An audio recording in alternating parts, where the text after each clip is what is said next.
Like and follow if you love horror. We surrounded it, it panicked and tried to flee using what parts of Casey it could. I mean, the dogs alone could have spooked it. Yes, the dogs were pretty unruly around Casey. Again, General Malak was deep in thought. If this thing scared off the local woodland life and freaked out our dogs, maybe we can use this to our advantage. General, it's just a hypothesis, and it's a stretch at best. I shook my head, so uncertain of myself. You got another hypothesis as to what's possessed my men? She gestured towards the glass box. Be careful with that, an NZO near the box ordered his subordinates. Be careful with that, the three in the box parroted. That's it. This is a silent room. Nonverbal communications and hand signals only, General Malak ordered. That's it. This is a silent room. Nonverbal communications and hand signals only, the three repeated. General Malak led me further away. What do you think they're doing? If I didn't know any better, trying to learn our language, I explained. It's like a baby. First it tries to copy the sounds we make. Only whatever it has your men is more effective at the process. It's learning. It attacked us, and it's learning. It seemed like this made more sense to the general than me. We have that rat under the knife as we speak, but if it can just liquefy like Casey's legs. I shuddered. My mind was still reeling from the shock. I still felt like I might pass out. In fact, if it wasn't for the general, I might have. Stay with me. The general's words pulled me back from the edge. I have to contact the lab. I told them to dissect the specimen. We need to get it here in containment ASAP. I said it loud enough in a panic that the three men in the glass box repeated. To get it here and contained ASAP, they parroted. Careful. She led me to a phone further away from the three soldiers in the glass box. Likely she was concerned I'd keep blurting out information. She was right. When I dialed, Sylvia was the first to answer. What's up, boss? Belay that dissection, I belted out so loud it echoed throughout medical. Belay that dissection, the three yelled back. Miss Winters, the general hissed low and quiet, her eyes wide. Was that the general? Sylvia asked. Don't worry, we're still trying to incapacitate the damn specimen. So far, not a single gas has worked. Freeze it and bring it here directly, I said quietly. Samantha, hon. Sylvia sounded confused by the order. A freeze could damage the cell tissues and we need to study. We can't take that risk. Throw the little bastard in some liquid nitrogen and get it to medical immediately.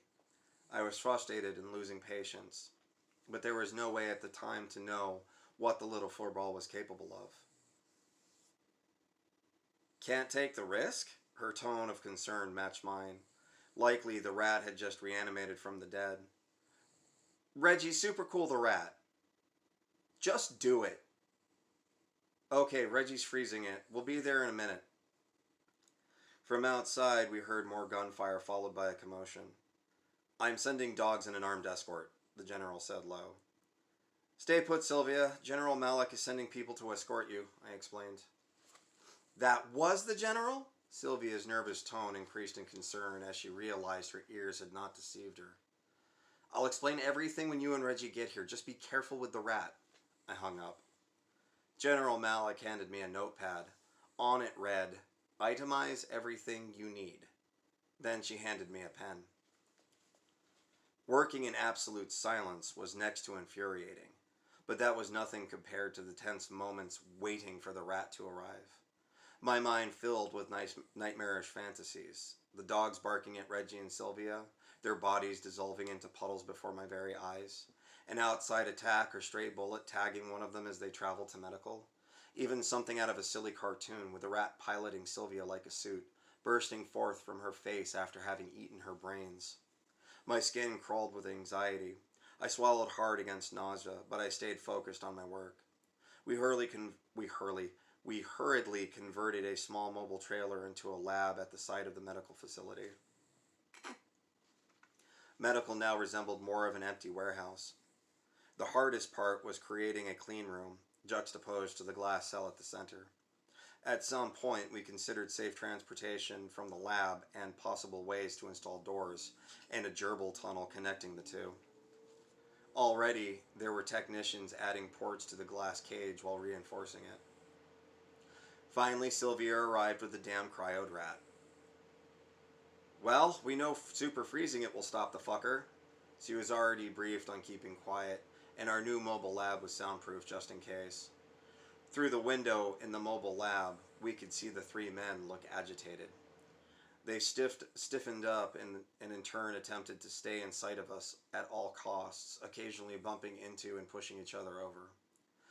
However, after a short period of this behavior, they organized themselves. Discomforted by their constant stares, I closed the set of blinds to the large plexiglass window. Reggie didn't speak. He hurriedly worked and mostly paced nervously. He was completely out of his element and honestly just wanted to be relieved of his duties. That was out of the question as far as General Malik was concerned. Even if we got relieved, we were all quarantined on base until we had a guaranteed way to test ourselves.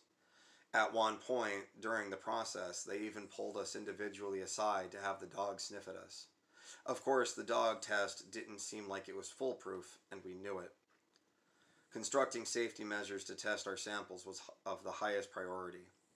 We didn't even remove the rat from the freezer until we were sure we had a way we could do so without zero contact. Even taking the samples involved zero contact. A robotic system of collectors was assembled at our request. We had all been running on empty with little food as to the whole process went late into the evening. It was almost 1 in the morning before we had our first specimen under an electronic microscope. There, our weary eyes landed on our little invader, a small uniform collection of microbes. Completely organic. It's preposterous. Reggie was hoarse and frazzled, his hair cowlicked to the side. It's not just a nanite, it's a living creature. Literally a programmable virus. I shook my head in disbelief. I knew instantly this wasn't some clandestine government enemy like Russia.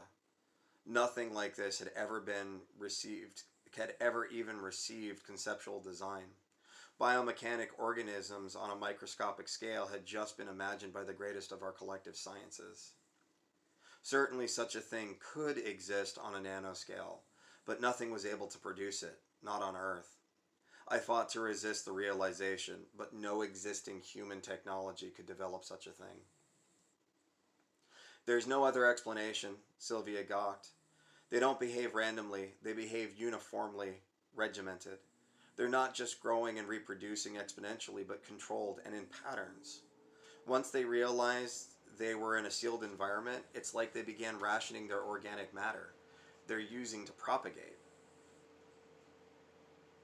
Well, that's why it desiccated the plants. I began to retrace the patterns.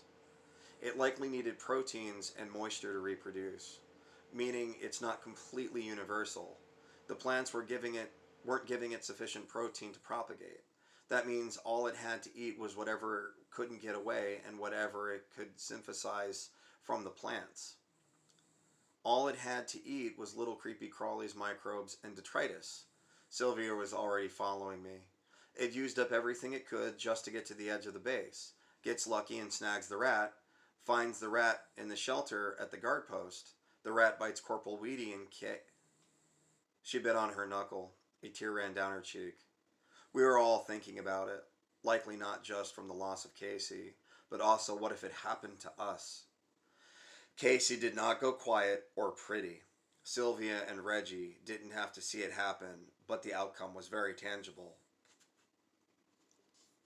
We needed to test the remnant samples of Casey, I said with a hard swallow and a gasp, sucking back tears. These things woke right up from a deep freeze and survived nearly starving to death. We need to assure that what's in the frozen shop vac is dead. Grants were direct and industrious, if nothing else. When the general said she didn't care if they used a wet vac, they took that literally. To be fair, there are relatively few ways to collect that many liters of liquefied human.